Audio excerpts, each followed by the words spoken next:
Welcome to the Lauder Institute at the University of Pennsylvania.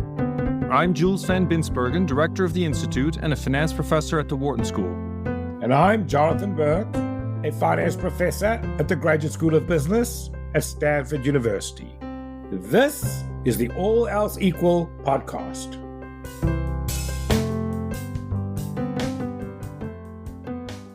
Welcome back, everybody. Today's episode covers the second half of the interview with Steven Pinker, where we talk about his fascinating book, When Everyone Knows That Everyone Knows, Common Knowledge and the Mysteries of Money, Power, and Everyday Life. As you may recall from the previous episode, we had a very interesting discussion about the concept of common knowledge, how it is defined, and where it has first-order explanatory power for how humans behave in everyday life. Today, we're going to broaden the discussion quite a bit to various applications of common knowledge in, for example, financial markets. And I think, Jonathan, if I can summarize some of the insights we had in the first part of the interview, we generally viewed common knowledge as a convenient modeling device in economics and finance, not as a first-order explanatory phenomenon in human decision-making. Yeah, Jules, I agree. I mean, that's what I found so interesting in the book. That's what I learned so much in the book, that I had never really thought about this. In the book, Pinker makes very clear what it means for me to know that somebody else knows something. Okay? So here's the example he gives. There's a landlord, an absentee landlord, who owns a building that has tenants in it. And he compares two scenarios. The one scenario is each time a tenant signs the lease, he says to the tenant, look, there is a filter on the heating system that needs to be replaced every month. And if you don't replace it, you're going to lose heat and everybody is going to be in bad shape. That's the one scenario. The other scenario is he gets up at a meeting of all the tenants, and in front of all the tenants, he announces, there is a filter on the heating system that has to be replaced once a month. And if you don't, you're all going to lose heat. And he asks the question, under which situation is it more likely that the filter will be replaced on time? Yeah, and of course, I think the conclusion of the story is that in the first scenario, it is going to be more likely to be replaced, because if he announces it in the public hall and everybody knows that everybody knows that everybody knows this information and so on, that means that everybody's going to assume that somebody else will replace the filter. Whereas when it was private information, everybody knew the filter had to be replaced, but they did not know that everybody else knew that the filter had to be replaced. So you're thinking to yourself, look, if there's some chance I'm the only one, I better replace that filter. I don't want to be cold. So that, I think, is a very good example of common knowledge and how important it is for human behavior. Now, one thing that I think the book very nicely explains is that if I know something, and then if I know that you know something, Jonathan, and then I know that you know that I know that you know something, and we can just go further and further into deeper levels of you knowing that I know that you know, or vice versa. What is sort of a working brain? What can it handle in terms of those levels? And I think that the book shows that it's actually only a couple levels that most people can comfortably work with.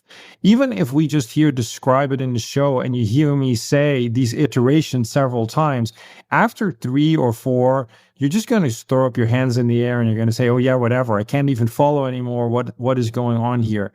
And so what I think the book has as one fantastic example is if you are able to train yourself and you can get to these higher levels of induction, I think is the best way to describe it, how much information you can actually get from that. And the book has an example that just blew my mind, and I taught it in class a couple times. I think it generally blows the students' mind as well. And so here's the situation. There are 12 psychologists sitting around a table. 3 of the psychologists, because they've been eating fish and spinach, end up with spinach in their teeth, one of those big leaves of spinach that everybody at the table can see. But because they're psychologists, these are Steven Pinker's words, not our words, they are too polite and nobody wants to say to anybody else directly, hey, you have spinach in your teeth, you need to remove it. And so this situation continues and continues, and at some point the department chair, as the Department of Psychologists, cannot stand it any longer, but doesn't want to embarrass anybody particularly, and just stands up and says, at least one person at this table has spinach in their teeth. As I already explained earlier, there are 3 in total that have this. The department chair says, once I clean my glass, I want that person to remove, one or more people, I want them to remove the spinach. The department chair cleans it once, nothing happens. The department chair cleans it for a second time, still nothing happens. And the department chair cleans it the 3rd time, and at that moment, exactly the 3 people that have spinach in their teeth remove it. Now, for most people that hear this for the first time, this sounds like magic. How could it possibly be that exactly the 3 people that have the spinach in their teeth know to remove it? And if you think it through a little bit and you start to realize that knowing what other people know, that you know that other people know, and so forth, it is actually quite easy to figure out why this is occurring. Let's start with the simplest level, which is, suppose that there was one person at the table that had spinach in their teeth. That person can see the other 11. So at the moment that the department chair says at least one person has spinach in their teeth, that one person knows that it must be them because they can see that the other 11 don't have it, and therefore they can infer that it must be them. So with one person, cleaning the glass once is enough. What about 2 people? Well, if after the first cleaning nobody removes the spinach, and there are 10 people at the table that don't have spinach in their teeth, and the 2 people that do have it, they can see that there are 10 people that don't have it. But after the first cling, nobody does anything. So that must mean that you can infer that the person that if you have spinach in your teeth, there's one other person that has spinach in their teeth and you see them. But if they're not doing anything, it must mean that there's at least one other person at the table who has spinach in their teeth. Otherwise, they would have acted. And you know that they know this information. Because they're not doing anything, you can infer that there must be at least one more, given the fact that you see that there are 10 people at the table that don't have it. It must be you. And therefore, after cleaning the glass twice, the 2 people at the table will remove the spinach. And now we can just go iteratively forward with the same logic to cleaning the glass 3 times. But even if we had done the example with that there are 10 people with spinach at their teeth, it would still work by cleaning the glass 10 times. Now, obviously, for most people, without really carefully thinking this through, particularly if we go to level 3, 4, or 5, I think it becomes pretty difficult for people to do this. Another example in the book of how understanding what common knowledge is affects human behavior is a case where you don't want there to be common knowledge. So, for example, you get stopped by a police officer. Now, one thing you could do is make a common knowledge. You could just say to the police officer, how much do I need to pay you to get me off this? Right? But that's not what we do. Yeah, so you're describing a situation where you're stopped by the police officer and you're thinking about essentially bribing the police officer, but you also know that you don't want to make it too obvious that you're bribing the police officer, because if you make it too obvious, then that might get you in trouble. And so, indeed, I think that humans have this innate ability to make this vague, right? That's the situation you're describing. To make it not common knowledge. In other words, let's go through this. You don't know the character of the police officer. There's one of 2. He could either be an honest police officer or dishonest. If you come out and you make a blatant bribe and he is dishonest, then you're off hook. But if he's honest, you may go to jail. So you don't want to take that risk. So instead, what you do is you don't make it common knowledge. You don't make it obvious that the police officer knows that you're making a bribe. So what you say to the police officer, you say something like, you know, in my country, there's a special way of handling this so that you don't have to go to court. You can pay the fine right now. Do we have that in this country? Yeah, exactly. And so I think that this is a form of plausible deniability, right? Where you want to make sure that you have a way out in case the police officer is the honest type. And you can say, I was not bribing you. I was just asking you for a piece of information because I just didn't know what the arrangement in this country looks like. Absolutely. Right. And think about, I know I'm bribing him. He knows I'm bribing him, but he does not know that I know I'm bribing him. So in a court of law, I could say, I didn't, what are you talking about? I'm not bribing you. I was just asking information. So it's a very good example of how not establishing common knowledge is advantageous. But then there are also many other situations in the book where it goes the other way, where establishing common knowledge is important for getting to better outcomes. So what I think we're going to do, Jules, is speak about the specific cases when common knowledge can be useful in the way it was for spinach in their teeth, where people can, based on what is common knowledge, make inferences that they wouldn't otherwise make. Yes, I think that's a great idea, Jonathan. Let's do that. Well, Stephen, one of the things Jules and I were thinking about is obviously the lack of common knowledge is somewhat of a barrier to competition, right? If you don't really know how your competitor is going to react, then it's harder to go into the business. And so have you thought about the extent to which common knowledge interacts with competition and monopoly and that stuff in the economy? Some. For example, the irrationality of speculative trading being perhaps a corollary of Robert Altman's famous agree to disagree theorem. But this is a kind of conventional wisdom among most investors anyway, which is that unless you have insider information, which I suppose is illegal, then you're unlikely to profit in a speculative investment. That is, buying something on the hope that other people will pay more for it in the future, simply because if the knowledge of that company's productivity and anticipated demand is common knowledge, which it tends to be in an efficient market, then its current price already reflects the best estimate of its expected value in the future. And if two people consummate that exchange, one of them is probably wrong. That is, they're either surrendering to some really irrational impulse, or perhaps one of them either does or thinks that he has private knowledge that the other one does. If you have private knowledge, then of course it can be rational, but then that can also be, I suppose, illegal, depending on what it is. So actually, one of my students today in investment management class, I discussed your book today in my investment management class, Stephen, believe it or not, but one of the students made an astute observation, which I thought was interesting, which is that when it comes to insider trading law, if you put together a piece of inside information through what's called the mosaic effect or mosaic theory, which means that there's a lot of small pieces of information that you combine to put the puzzle together, that actually may not be covered under insider trading law. So if you take your example in the book of Cheryl's birthday, where both parties know only a very partial piece of information, and by knowing what the other knows, they can figure out that her birthday is July 16th, I believe the date was, then if you put it together yourself, it's not covered, or as if you were communicated the information up front in some illegal manner, then it would be insider trading. So the question is, aren't the smartest traders just able to figure out what the inside information is by putting together a lot of different pieces of what other people know and thereby get away with it? So I think even there, it has very important implications for even security trading law. Yes, I mean, that could be that if there's perfect rationality on both sides, common knowledge of that rationality. Yes.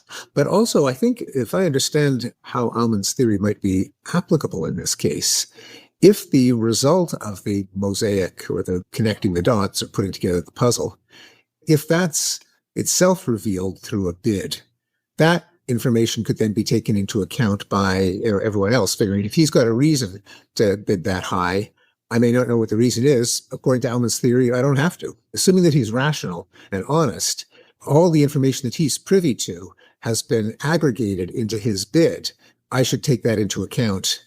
Yes, no, absolutely. I mean, I've spent a lot of time thinking about these issues. Why do retail investors trade and lose money? I think there is a real sense of the average person not really understanding the implications of common knowledge. Yeah.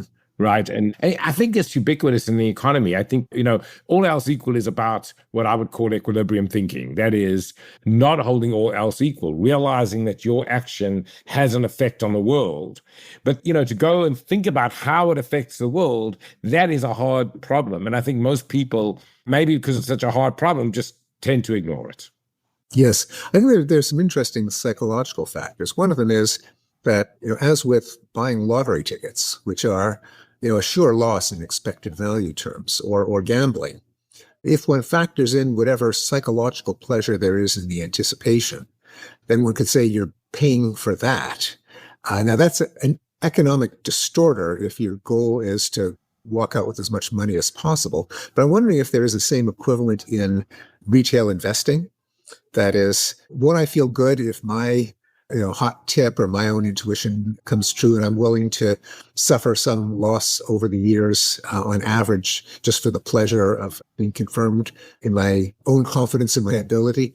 Or like in auctions, where I think it's pretty well known that one reason for irrationality in auctions is just the pleasure of winning, that you feel that you bested someone else. Now, if you think that, you're going to pay too much for the tchotchke on eBay, but it's sort of hard to gainsay whether the pleasure of winning and avoiding the agony of defeat, if you frame it in those terms, is worth paying for. Unless it is, though, that's going to interfere with what's economically rational in an auction, in investing. Of course, in gambling, most obviously, if you're gambling in sports, it's aside from whatever pleasure you get in committing yourself to your team or the suspense and the resolution, economically gambling just can't possibly make sense unless you're fixing games, which of course there's a temptation to do, as we've just learned. Yeah, but think about what happens when you win an auction. People congratulate you. Yes. Right? That said, where I'm thinking is, in order for you to psychologically deal with the whole thing, you can't go down the road of common knowledge. Because if you go down that road, then you won't walk into the casino because you'll say, I'm going to lose money. So it's better just to pretend to not go down that road. And I think in society, people do that a lot, where there's a unpleasant equilibrium and they don't want to go down that unpleasant equilibrium. So they just shut it out. And then I think that sometimes leads to bad decisions. Well, I think so. And I think in particular, the kind of reputation that you're cultivating, even if it's illusory because in a big online marketplace, no one really knows who you are, but we didn't evolve with online marketplaces. We evolved with face-to-face interaction. And so people do things to safeguard their reputation for not being easy to bully or intimidate in bargaining. And they probably do things that are economically irrational, but that could be rational if there were repeated encounters in a face-to-face marketplace. Maybe the sunk cost fallacy, for example, where people will stay with an investment or a movie or a marriage, even if it's starting to lose money, thinking that put so much into it so far that now's not the time to pull out. We all recognize that to be irrational. But maybe if it's a way of broadcasting, I can't easily be intimidated out of my bargaining positions, which could have some value in a bargaining context, even if it makes no sense in a straight marketing context. No, indeed. I think when comparing so-called repeated games with single-shot games, the implications can indeed be very different. And what looks blatantly irrational in a one-shot game can be rationalized in repeated games. That is such an important insight. I have one other important question that was in your book, Stephen. I think all three of us have a very strong interest in and desire to protect academic freedom and open debate in campuses. And one thing that I really appreciate about your book is that despite the fact that I think I know that you feel quite strongly about open expression, open debate, you steel man the argument for why taboos and certain speech codes might actually be justifiable on a university campus. And I think that given what you describe in the book, I agree with most of the arguments. The only thing that I'm very concerned about is that what are taboos and what social equilibria we have seems to vary a lot between cultures and over time. And so they seem to be somewhat arbitrary in many ways, I guess, similar to the coordination game, which says, yes, of course, it's important that we all drive on the right, but in principle, there's no rationale for why that would be better. And even, I would say, suppose that driving on the left was a little bit better than driving on the right. Because we are now in the coordinated equilibrium of driving on the right, it's going to be very difficult to get people to switch unless you have somebody who's willing to upset the apple cart and try to get us to the better equilibrium. So once we accept the argument that certain taboos are just necessary for us to function better, doesn't it become somewhat arbitrary in terms of what scientific breakthroughs we're going to allow for? And who are we going to give the power to determine what taboos are the ones that we should stick with and the ones that we are supposed to be upsetting? Yes, no, it's the profound questions, and the answer is no one should be given the power. The question is, how do you promote what's really a norm rather than a rule or taboo? That is, people don't go there just because it's considered distasteful or uncivilized to go there. And so it is a common knowledge or common expectation situation where the norm exists because people assume it exists. And if people start flouting it in public, then it no longer exists. Now, I think that is the dynamic behind intellectual and academic taboos, which is why you have cancel culture. Namely, if a norm is flouted in an arena of common knowledge and what people perceive as public, there's an urge to try to punish it also in public to prop up the norm, because otherwise the norm just no longer exists. Now, that can be damaging to the whole academic enterprise if our desire is to find the truth rather than uphold norms. On the other hand, perhaps there are some norms that are worth safeguarding and some academic questions that are intellectually minor enough, trivial enough even, that if we don't go there, we lose very little while we promote the norm. That's the Steelman argument. I owe it to Noam Chomsky, who made it about race and IQ more than 50 years ago, where he said that it's not a central scientific topic. The downside is severe, namely encouraging racism. So why don't we just not go there? Now, of course, the paradox, as with all cases of norms and taboos, is that if you identify where it is you're not going, you've gone there. It's like my late colleague Dan Wegner studied the phenomenon of where you ask people for the next 60 seconds, don't think about polar bear. They can't stop thinking about a polar bear because the very act of trying not to think about a polar bear requires thinking about the polar bear. So it's one of these things that has to be handled with a certain amount of delicacy and layers of insulation. But we often do it in our private lives. We do it in our friendships, in our marriages, cases where we just, out of ordinary civility, politeness, we don't say things that is on our mind. If someone is fat, if someone has a speech impediment, we'll pretend as if it didn't occur. But more consequentially, there are cases in the international arena in which we do it, probably, again, for good reason, such as not recognizing Taiwan as a sovereign state, which de facto it is, but there would be hell to pay if we suddenly extended diplomatic recognition to Taiwan, or Israel declaring itself a nuclear state, which again, it is, but they would neither affirm nor deny it. Even in how democracies operate de facto, that in reality, you really don't want the people deciding on what the central bank interest rate should be, or what the best policy is for tax evasion, or for umpteen things, where the people just are nowhere near informed enough to have an intelligent opinion. If you put them in a plebiscite, they might vote one way or another, but they often vote themselves disasters. And so you have a kind of a stealth technocracy with a public democracy. The deep state, which is probably there for a good reason. They really do make better decisions than if everything was decided by plebiscite. But you don't want to be too explicit as to why we have and probably need a deep state. Well, Stephen, it's really been a pleasure, and I thank you so much for coming on the show. It was great. Thank you. Thank you. Thanks for listening to the All Else Equal podcast. Please leave us a review at Apple Podcasts. We'd love to hear from our listeners. Also, be sure to catch our next episode by subscribing or following our show wherever you listen to your podcasts. For more information and episodes, visit allelseequalpodcast.com or follow us on LinkedIn. The All Else Equal podcast is a joint production of Stanford University's Graduate School of Business and the Lauder Institute at the University of Pennsylvania. It is produced by University FM.